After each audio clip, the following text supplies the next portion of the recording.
Yo guys, what is up? Welcome back to the new video. I'm the Casual Racing Gamer, and today we are going to be talking about the age group of sim races and what this means, what I think it means for the future of sim racing, and how I feel like we are also excluding like a huge group of players from sim racing for certain reasons. Now, I put up a poll on my channel. Now, obviously, this is just like a small sample size, but it was kind of what I was expecting when I saw the results. I was expecting to see the average of people, you know, that part of my community at least is going to be in that 36 to 50 year old range, and obviously players even older than that. The smallest age group, which again I was expecting, is under 20. Now, when I talk about sim racing, you know, there's arcade racing games and then there's sim racing games. But like, take example for like GT7. GT7 as a single player game, I think it's very focused on console, arcade type of game. Even though there's you know, has some real physics in there, I think the online gameplay where you have the daily races, which is be more of like the sim racing style of it. So that kind of meshes a sim racing game with like a single player arcade type game that you know have to go through all of this stuff and all these single races and all these licensed things to move up and get new cars and buy new cars. So it has like that arcade feel to it, which I think is why it succeeds on console, and why we see it on console, and why I think GT7 has a younger audience being on console, a lot of controller players, but it also gives sim racers, you know, with sim rig setups, wheels, pedals, and all of that, the option to go to that level. Now, take iRacing for example. Now, iRacing, you know, the whole thing of iRacing is they don't want young players on it, right? Obviously, it's a subscription-based game for PC, and you even have to purchase like your cars and your track. So it's a lot of money. And while you can use a controller, the game is not really meant for a controller, right? They're not giving any helpful advantages or making it easy for controller players. It's made to use a wheel, it's made to use a pedal, it's made to use a sim rig set. But because, you know, the seriousness for a game, I think that, you know, they obviously exclude younger players, because like a 15, and when I say younger, I mean like, you know, 20 and under.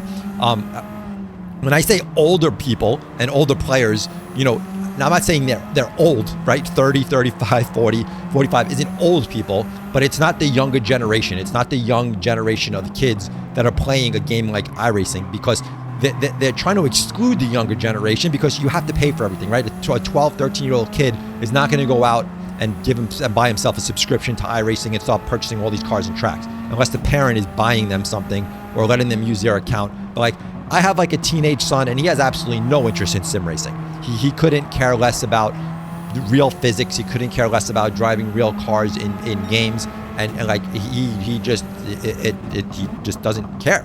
He does enjoy sometimes playing like a NASCAR game, but like the arcade style level where he could just like wreck cars and run into walls and run backwards. Like, he enjoys doing things like that.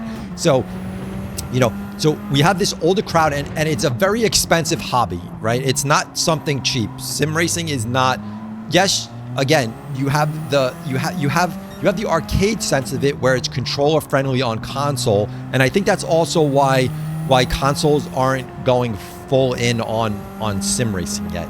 You know, consoles are at the level where they can deliver the same quality as a lot of PCs that players have, but I think they think the money is on PC. I think that's where they think people have the money, and they're willing to spend money on these sim rig setups, and again, trying to exclude younger generations for these things, because the older players obviously are going to get frustrated playing with young kids, right? If they're spending all this money and you have some young kid who's just trying to wreck everybody and not take it seriously, because sim racers take their game seriously. They spend a lot of money on equipment. They spend a lot of money on their PC, and so we're at this kind of battle here, right? But how does sim racing keep moving forward as you know, the age group keeps going up? Are younger players eventually transitioning into sim racing? Like, yeah, 15, 20-year-olds, you're not into it, 25, 30, are they going to first get into sim racing, or is it going to just die out? Like, who's going to keep sim racing going if we're not trying to hit the younger crowd? And again, making it so expensive for certain games and only releasing it on PC, where consoles are really growing. Consoles are very powerful now. So, you know, it's kind of like this dilemma, and I just, you know, was just thinking about. I'm like, wow, sim racing is just like video games for older people, not really young people, but there's such a, if you get into it young, it's like so much there that can be so fun for players, but I think we're just pricing them out, and sim companies that make this software are just looking at, you know, where's the money? The money is with older people. They're the people who's going to invest in this, invest in their system, invest in equipment and things like that. So, you know, obviously companies are looking for that. You know, where are people going to spend their money? They don't want to put out equipment that no one's going to buy, right? They're not going to target a 10-year-old or a 15-year-old with $1,000, you know, wheel and pedal setup. That's not their target audience, obviously. And, you know, parents aren't gonna run out and spend $1,000 on their kid to get them like a wheel. They're gonna be like, you don't need that, kid. But like, and kids aren't gonna take it serious enough anyway. And again, we run into that, kids and adults playing in the same game. And it's not like when you play a game like Fortnite, for example, and you can have a kid and you can have an adult play in the same game, and, you know, there's one goal there, and the goal is to take the other person out. So we don't really care if you're taken out by a kid or an adult. You know, I did past videos on no rules in sim racing. You have to kind of, it's kind of all unwritten rules, and you have to kind of follow them because the game doesn't necessarily enforce them. So, you know, as adults, we have to try to enforce our own rules, and then kids, you know, who don't really know the rules or accept the rules or care, will just do whatever, and the game itself isn't going to stop kids from doing that.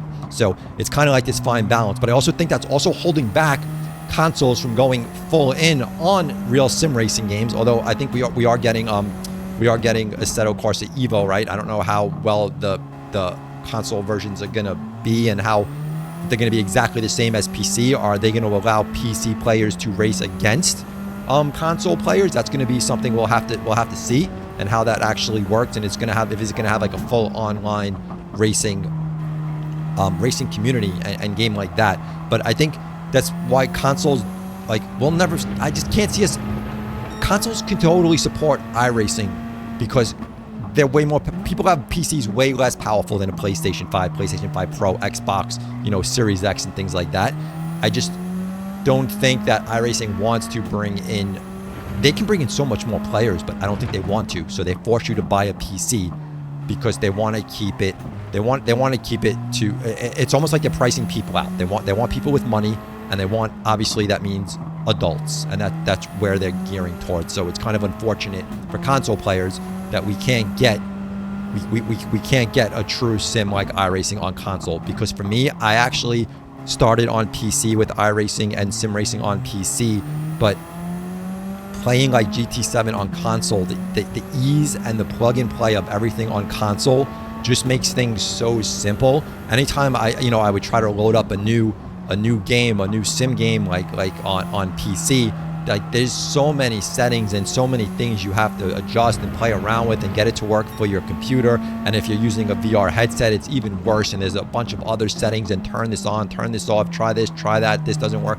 And it's like, it's just becomes so much of a hassle. So as we're getting older, as I'm getting older, I don't want to have to do all that. So for me, my I don't know if it's a backward step, but I went mostly from PC to console because of the ease of use for the plug and play. So I really hope that sim games and software developers start looking at console as a serious competitor with PC to deliver real sim racing games. And I think a lot more adults are buying consoles, are appreciating things that consoles can offer.